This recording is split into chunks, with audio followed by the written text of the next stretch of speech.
उपस्थित आहेत, राजेशजी विटेकर आहेत, रत्नाकरजी गुट्टे आहेत, माजी मंत्री वरपुडकर साहेब देखील उपस्थित आहेत, आमचे संतोष बांगर साहेब पोस्ट आहेत, आमचे संपर्क प्रमुख आनंदजी जाधव आहेत आणि आमचे उमेदवार देखील सईदभाई या ठिकाणी उपस्थित आहेत. आपल्याला माहिती आहे की स्थानिक स्वराज्य संस्थेची विधान परिषदेची निवडणूक सुरू आहे आणि जी काही मतमतांतर कालपर्यंत होती त्याच्यामध्ये देखील काही शंका कुशंका घेतल्या जात होत्या आणि म्हणून माननीय एकनाथ शिंदे साहेबांच्या आदेशानुसार आज मी परभणीमध्ये आलोय. माझी आता विटेकर साहेबांची गुट्टे साहेबांची चर्चा झालेली आहे.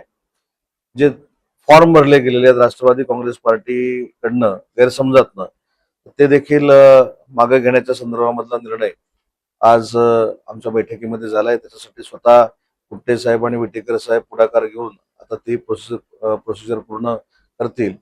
परंतु हे करत असताना माननीय सुनेत्रा वहिनींनी देखील राजेशजींची चर्चा केली, जे उमेदवार आहेत त्यांच्याशी देखील चर्चा केली आणि याचा सगळ्याचा परिपाक असा आहे की आता जे फॉर्म आहेत आता विड्रॉ होतील. आता विड्रॉ झाल्यानंतर युबीटीचा एक फॉर्म राहील, अजून एक अपक्ष फॉर्म राहील. या संदर्भात काय निर्णय घ्यायचं, कशा पद्धतीनं निवडणूक लढवायची याची स्ट्रॅटेजी देखील आता आम्ही सगळ्यांनी बसून फायनल केलेली आहे. कुठच्याही परिस्थितीमध्ये महायुतीचा उमेदवार निवडून येईल अशा पद्धतीची व्यूहरचना म्हणा, स्ट्रॅटेजी म्हणा, ही आम्ही सगळ्यांनी बसून एकत्र ठरवली आणि आपल्या मनामध्ये जी काही शंका होती की असे सगळे एकत्र बसणार की नाही बसणार, आज सगळे एकत्र येऊन आमचे जे सईदभाई आहेत त्यांच्या विजयाचा संकल्प सगळ्यांनी केलेला आहे आणि उद्यापासून ही सगळी मंडळी एकत्र कामाला लागतील आणि फार मोठ्या मताधिक्यानं महायुतीचा उमेदवार आमचा निवडून येईल.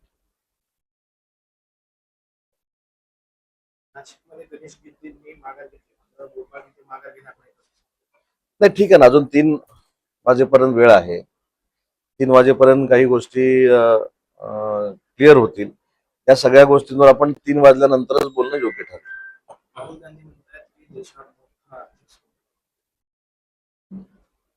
नाही, राहुल गांधींचं म्हणणं आहे की देशावर संकट आहे.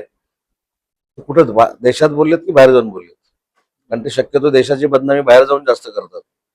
त्यामुळे राहुल गांधींच्या म्हणण्याला किती महत्व आहे देशामध्ये हे निवडणुकांमधनं तुम्ही बघितलेलं आहे.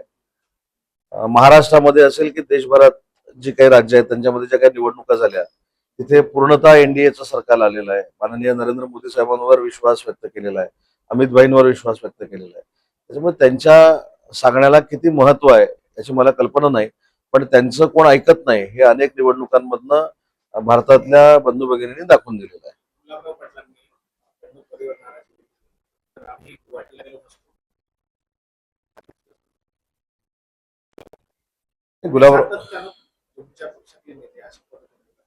गुलाबराव पाटील साहेब काय बोलले मला माहित नाही. ते बोललेलं ते मी बघतो, व्हिडिओ बघतो आणि त्याच्यानंतर सांगतो.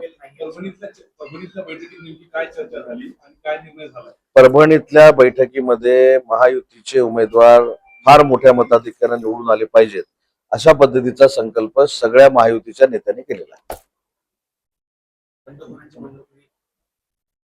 मी सांगितलं परभणीच्या बाबतीमध्ये गैरसमजातनं जो राष्ट्रवादी काँग्रेस पार्टीचा फॉर्म भरलेला होता त्या संदर्भात राष्ट्रवादी काँग्रेस पार्टीच्या राष्ट्रीय नेत्या ज्या आहेत, अध्यक्ष आहेत, सुनेत्रा वहिनीने देखील राजेशजींची चर्चा केली, गुट्टे साहेबांची चर्चा केली. माझ्या समोर तटकरे साहेब जे प्रदेशाध्यक्ष आहेत त्यांची देखील चर्चा झालेली आहे. आता देखील माझी थोड्या वेळापूर्वी तटकरे साहेबांची चर्चा झालेली आहे. त्याच्यामुळे महायुती म्हणून आम्ही एकसंघ राहण्याचा निर्णय जो नेत्यांना अपेक्षित आहे तो आम्ही घेतलेला आहे. म्हणूनच आम्ही सगळे तुम्हाला इथे दिसतोय आणि आता 11 वाजता फॉर्म मागे घ्यायची प्रक्रिया ही सुरू झालेली आहे. आता ही पत्रकार परिषद संपली की दोघे जाऊन तो फॉर्म मागे घेण्याची प्रक्रिया पूर्ण करतात.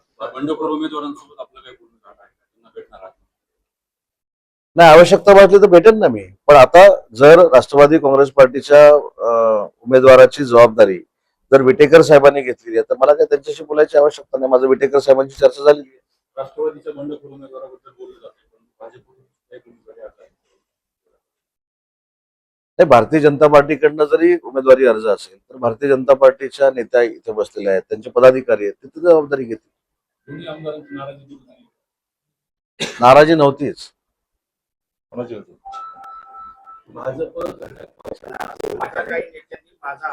विश्वास कमी केला असं महेंद्र दळवी नाव न घेता महेंद्र दळवी तुमच्या जाऊ देव, माझ्यावर टीका कोण काय करता. आता कोकणातला विषय परभणीत कुठं तिकडे जाईन मी, किंवा तिकडे कोकणात बघेन माझ्यावर नाराज कोण असेल तर माझ्यावर का नाराजी आहे, कशासाठी नाराजी आहे ते बघेन ना. भाजप घटक पक्षांना संपवते असं अब्दुल सत्तार म्हणाले. 4 दिवसापूर्वीची ही चर्चा होती. त्याच्यानंतर अब्दुल सत्तार साहेबांची देखील भेट झालेली आहे.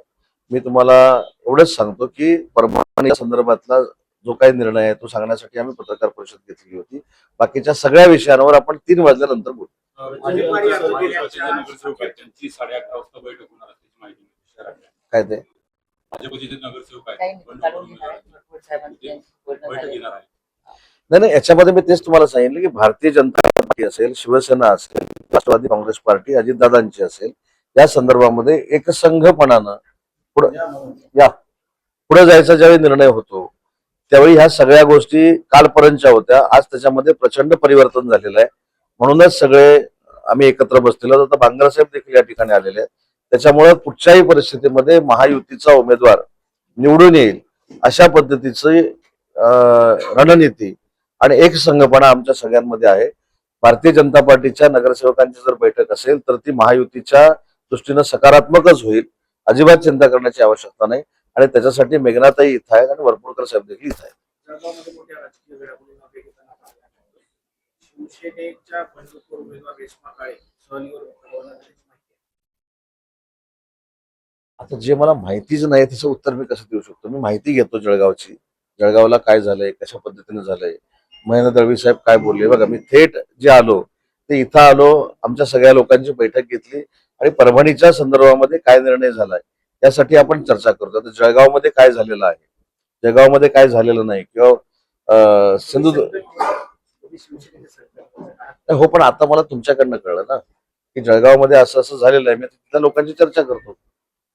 पण परभणीमध्ये महायुतीचा विजय हा फार मोठ्या फरकानं होईल.